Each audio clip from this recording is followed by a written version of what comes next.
జరిగిందివో ప్రమాదం ఏముంది నీ ప్రమేయం, దేహానికైన గాయం ఏ మందుతోను మాయం.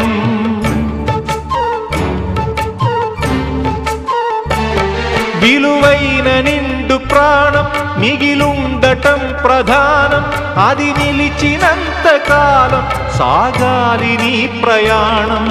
స్త్రీల తనువులోనే శీలమున్నదంటే పురుష స్పర్శతోనే తొలగిపోవునంటే, ఇల్లాళ దేహాలలో శీలమే ఉండదనా, భర్తన్న వాడెవ్వడు పురుషుడే కాదు అనా. శీలం అంటే గుణం అనే అర్థం.